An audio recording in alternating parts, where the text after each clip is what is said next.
Pagi dengan informasi pengendara motor yang merupakan pasangan suami istri terjun ke bantaran kali di Kampung Winong, Kecamatan Kibin, Kabupaten Serang. Diduga pengendara hilang kendali karena rem tidak berfungsi.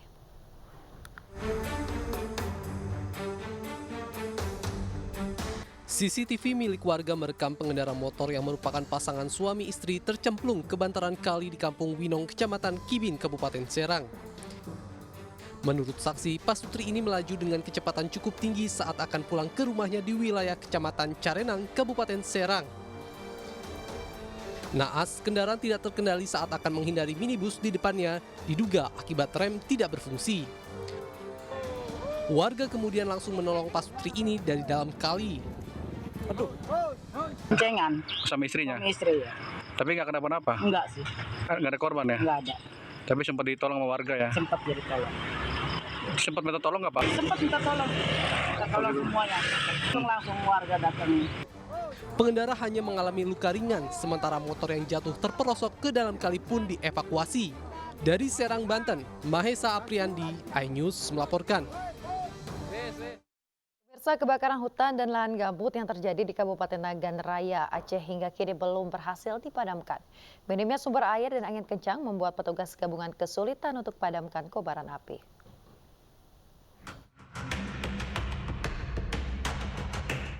Empat hektar lahan gambut yang terbakar di kawasan Desa Suak Puntong, Kecamatan Kuala Pesisir, Nagan Raya, Aceh, hingga Jumat siang belum berhasil dipadamkan. Petugas gabungan yang terdiri dari BPBD, TNI Polri, serta relawan setempat terus berjibaku memadamkan titik api yang membakar lahan gambut di kawasan Nagan Raya, Aceh sejak 2 hari terakhir. Minimnya sumber air dan angin kencang membuat petugas gabungan kesulitan memadamkan api. Selain itu, petugas juga terkendala dengan akses jalan menuju ke titik lokasi kebakaran yang tidak bisa dilalui mobil pemadam kebakaran. Kebakaran lahan gambut yang memiliki kedalaman 3 meter ini diduga sengaja dibakar untuk pembukaan lahan perkebunan kelapa sawit. Kapolres Nagan Raya AKBP Setiawan Eko Prasetya mengatakan hingga kini kobaran api belum berhasil dipadamkan. Petugas gabungan terus berupaya memadamkan api agar lahan gambut yang terbakar tidak semakin meluas. Kita akan terus berupaya melakukan pemadaman bersama tim gabungan baik dari TNI, kemudian dari BPBD, dari tingkat kecamatan, desa, termasuk juga dari beberapa perusahaan yang ada di seputaran TKP. Kita dihadapi adalah cuaca yang cukup terik, angin, dan satu hal lagi yaitu keterbatasan air.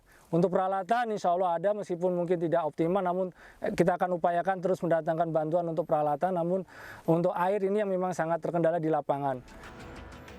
Kebakaran lahan gambut yang melanda Kabupaten Nagan Raya Aceh hingga Jumat siang sudah mencapai 18 hektar lebih yang tersebar di 2 titik, yakni di Kecamatan Kuala Pesisir 4 hektar dan Kecamatan Darul Makmur mencapai 14 hektar.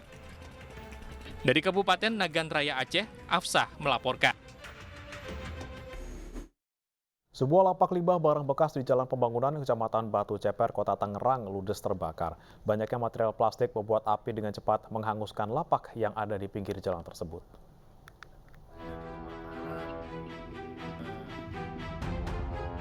Sebuah bangunan semi permanen berada di Jalan Pembangunan Kecamatan Batu Ceper, Kota Tangerang yang dijadikan gudang penyimpanan lapak limbah barang bekas ludes terbakar. Banyaknya material yang mudah terbakar seperti plastik hingga karton, serta angin kencang membuat kobaran api semakin membesar hingga menghanguskan lapak 2 lantai tersebut. Api pertama kali diketahui oleh seorang pekerja yang saat itu sedang bekerja di lapak. Api muncul dari lantai atas bangunan lapak, diduga api berasal dari arus pendek listrik.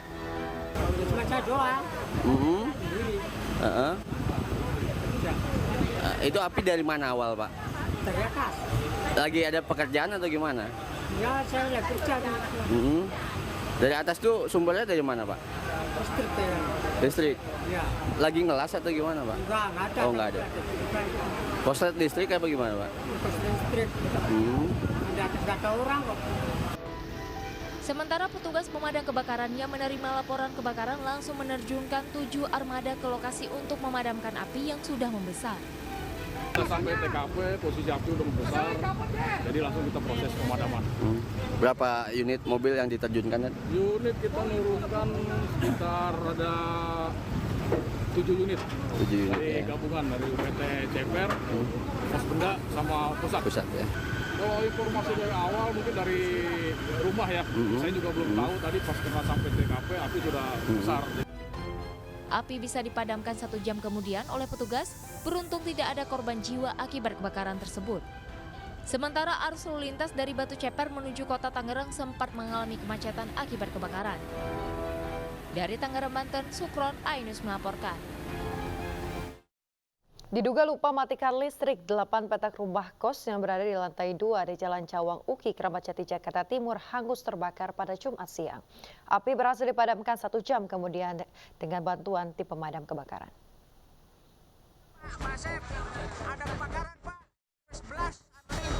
Kobaran api dengan cepat membakar lantai 2 rumah yang dijadikan tempat kos-kosan di Jalan Cawang Uki, Kramat Jati, Jakarta Timur, Jumat siang. Puluhan warga yang berada di dekat lokasi kebakaran langsung mencoba memadamkan api dengan alat seadanya, lantaran takut api merembet ke bangunan lain. Pasalnya wilayah tersebut merupakan hunian padat penduduk. Sementara sebagian warga yang berada di lokasi berhamburan keluar rumah untuk menyelamatkan barang berharga mereka. Petugas pemadam kebakaran tiba di lokasi dan langsung memadamkan api. Api pun berhasil dipadamkan setengah jam kemudian dengan mengerahkan 13 unit mobil pemadam kebakaran. Menurut warga sempat terdengar suara ledakan dari kamar kos tepat di samping rumah. Warga langsung menyelamatkan diri dan mengamankan barang berharga mereka. Di dalamnya adalah anak kos, kebetulan anak kos sedang kuliah, jadi situasi kosong. Maka terjadilah kebakarnya. Kemungkinan sangat besar adalah listrik, karena ini adalah kamar-kamar anak kos. Ada berapa kamar? Kurang lebihnya 8 kamar. Tidak ada korban jiwa dalam peristiwa ini, namun 1 orang warga terjatuh dari atap rumah dan diberikan pengobatan oleh petugas PMI. Dari Jakarta, Rio Manik, iNews melaporkan. Sebuah jembatan di desa Andongsari, Jember, Jawa Timur terbakar. Kebakaran diduga akibat ulah ODGJ yang membakar ranting pohon dan sampah di bawahnya.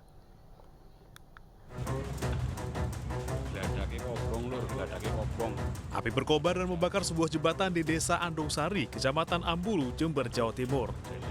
Kebakaran diduga akibat ulah orang dengan gangguan jiwa atau ODGJ yang membakar sampah dan ranting pohon di bawah jembatan. Sejumlah kendaraan ketakutan melintas karena kobaran api yang cukup besar. Petugas damkar sektor Ambulu yang tiba berusaha memadamkan api yang mulai merembet ke tengah jembatan. Pada pukul 10.55 bahwasanya di bawah jembatan Geladak Jati Andongsari telah terjadi kebakaran yang mengakibatkan kemacetan yang terbakar, yakni tumpukan sampah dan kayu yang menurut info warga dibakar oleh ODGJ. Api berhasil padam 1 jam kemudian. Tidak ada kerusakan berarti pada jembatan akibat peristiwa ini. Dari Jember, Jawa Timur, Babang Sugiarto, iNews melaporkan. Pemirsa, seorang pria yang diduga mengalami gangguan jiwa menyerang sejumlah wanita di sebuah kios pulsa di Kota Parepare, Sulawesi Selatan. Peristiwa terekam kamera pengawas dan viral di media sosial.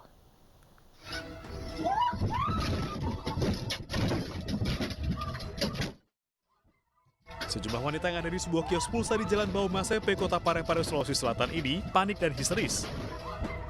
Seorang pria tiba-tiba datang dan menyerang dengan batang kayu secara bertubi-tubi pada Kamis malam. Peristiwa ini terekam kamera pengawas dan viral di media sosial. Pelaku yang berhasil diamankan di kantor Satpol PP Kota Parepare hampir menjadi bulan-bulanan pihak keluarga korban yang geram. Belum diketahui alasan penyerangan. Pelaku diduga mengalami gangguan jiwa, namun masih didalami oleh pihak Satpol PP dan Dinas Sosial.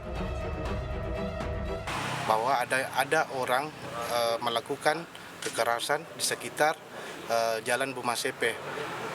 Makanya kami dari tim Respek Satpol PP Kota Parepare langsung menuju lokasi. Katanya ini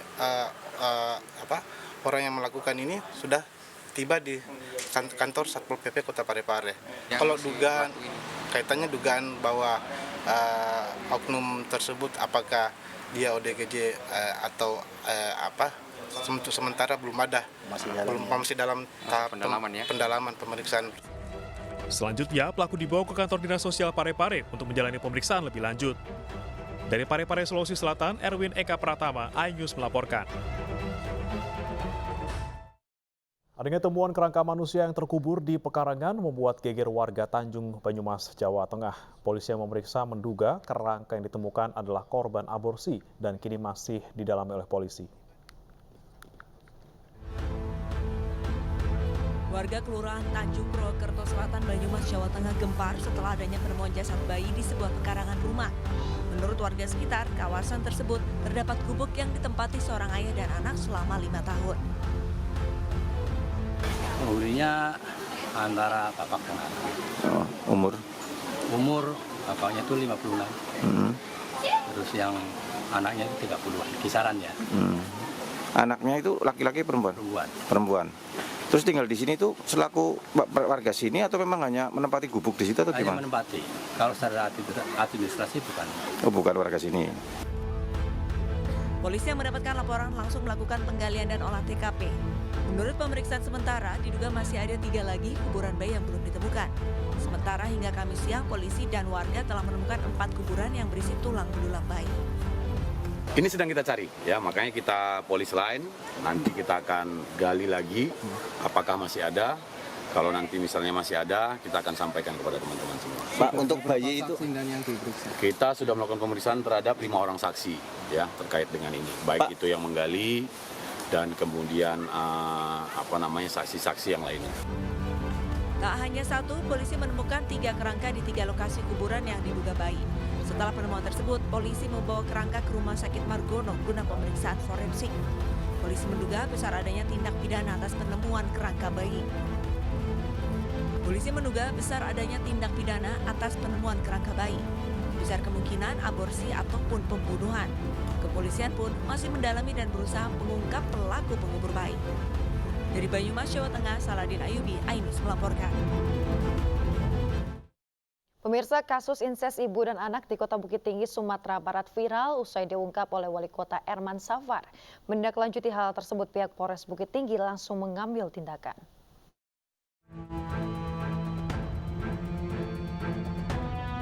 Polres Bukit Tinggi menindaklanjuti viralnya laporan skandal seksual yang melibatkan ibu dan anak warga Bukit Tinggi, Sumatera Barat. Terkait hal itu, kepolisian bergegas melakukan pendalaman dan menyelidiki guna mengungkap bagaimana kasus ini terjadi. Kasus inses ibu dan anak ini terjadi beberapa tahun lalu, diduga dialami saat sang anak masih di bawah umur, sehingga ada kemungkinan berdampak hukum pada para pelaku yang terlibat. Kami akan lakukan pendalaman dan penyelidikan terkait bagaimana dan siapa yang melakukan inses tersebut. Kami belum dapat informasi. Mungkin dalam waktu dekat kami akan koordinasi dengan pemerintah Kota Bukit Tinggi terkait dengan informasi yang pernah disampaikan di forum. Diketahui kasus ini diungkap Wali Kota Erman Safar di hadapan ratusan peserta sosialisasi pencegahan pernikahan anak yang dilaksanakan di Aula Rumah Dinas Wali Kota Bukit Tinggi, Rabu 21 Juni lalu.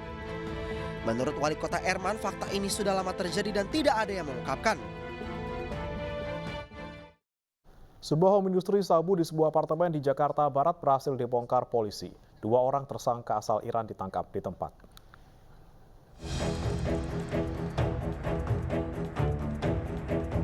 Pabrik sabu jaringan Iran ini berada di sebuah apartemen di wilayah Jakarta Barat. Pengungkapan pabrik ini berasal dari informasi masyarakat akan adanya warga negara asing yang memproduksi narkoba. 2 orang warga negara asing asal Iran berhasil ditangkap. Dari lokasi, polisi mengamankan bahan baku sabu sebanyak 12 kg dan sejumlah alat untuk memproduksi sabu. 1 minggu melakukan pendalaman, kemudian penyidik menemukan target yang kemudian kita lakukan penangkapan terhadap yang bersangkutan. Setelah kita lakukan penangkapan di lokasi ini, tepatnya di sebuah apartemen Victoria Residen, kita melakukan penangkapan terhadap tersangka HR, di mana di dalam penangkapan itu di apartemen ini kita temukan sebuah pabrik. Kenapa kami sebut sebagai sebuah pabrik? Karena di sana ada proses produksi dari bahan baku, kemudian diproses, kemudian terjadi atau menghasilkan sebuah hasil yang sering kita sebut dengan sabu. Atas perbuatannya, kedua tersangka dikenakan pasal tentang narkotika dengan ancaman hukuman mati. Dari tim liputan Ainus melaporkan. Pemirsa, 4 begal sadis yang menewaskan seorang mahasiswa UMSU Medan akhirnya tertangkap. Keempat pelaku terpaksa ditembak lantaran melawan dan juga berusaha kabur. Setelah penyelidikan mendalam, Jatanras Polrestabes Medan menangkap bos kawanan begal sadis yang menewaskan satu mahasiswa UMSU Medan. Pelaku bernama Nur Muhammad alias Amek terpaksa ditembak lantaran melawan dan berusaha kabur saat akan ditangkap. Dari hasil pengembangan, polisi menangkap 3 pelaku lain, Rafli Zafana alias Kedoy, Muhammad Rizky alias Aceh, dan Adriansa alias Andre. Ketiganya juga mendapat timah panas polisi lantaran berusaha kabur saat diminta menunjukkan barang bukti. Polisi menyita 1 senjata tajam yang digunakan pelaku menganiaya korban hingga tewas, dan 1 sepeda motor yang digunakan saat beraksi. Kan dipepet, Pak. Dipepet. Terus korban menendang, Pak. Terus saya keluarkan. Saya ancam-ancam. Karena dia melakukan perlawanan, saya ingat lagi, Pak, ke yang bawa kereta. Terus yang korban yang di belakang terjatuh dari kereta, Pak. Terus ngantem pohon. Terus kami kejar yang bawa kereta. Karena di depan udah ada warga, kami terbalik. Dari hasil penyidikan kami, ini bisa ditangkap 4 orang ini, ya, di mana peran-perannya adalah yang atas nama Ane ini yang menendang korban, selanjutnya yang membacok adalah atas nama Andre. Untuk mempertanggungjawabkan perbuatannya, ketiga pelaku kini mendekam di sel tahanan Polrestabes Medan. Ketiganya dijerat pasal pencurian dengan kekerasan yang menyebabkan korbannya meninggal dunia dengan ancaman hukuman 20 tahun penjara. Sebelumnya, pada 14 Juni lalu, seorang mahasiswa Universitas Muhammadiyah Sumatera Utara, Insanun Ansori Asibuan, tewas dibegal di Jalan Mustafa, Kota Medan. Korban yang mengendara motor bersama rekannya untuk membeli makanan dihadang 4 pelaku. Para begal ini gagal menapas motor, namun mereka menganiaya korban hingga tewas.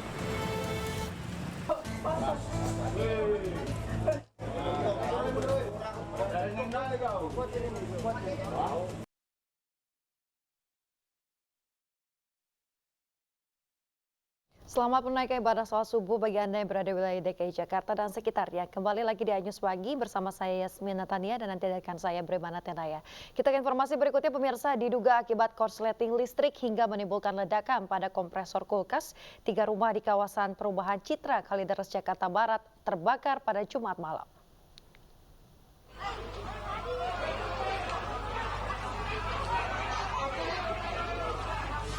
Suara ledakan terdengar dari salah satu rumah yang mengalami kebakaran. Sejumlah warga yang berada di lokasi sempat panik mengetahui insiden itu. Kebakaran terjadi diduga akibat korsleting listrik pada kompresor kulkas. 3 rumah yang terbakar ini sedang ditinggal pergi oleh penghuninya. Api berhasil padam 30 menit kemudian setelah 2 mobil pemadam kebakaran sektor Kalideres, Jakarta Barat diterjunkan ke lokasi.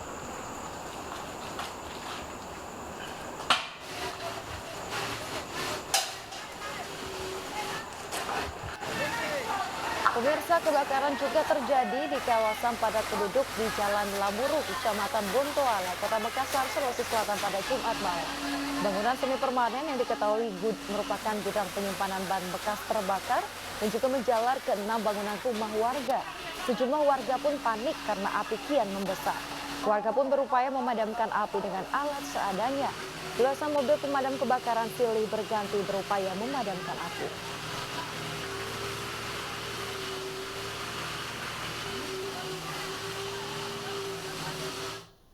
Pemirsa, pesawat karavan milik PT SMR ditemukan jatuh di hutan belantara Papua Pegunungan. Hingga kini masih 4 penumpang beserta 2 awak kapal belum diketahui.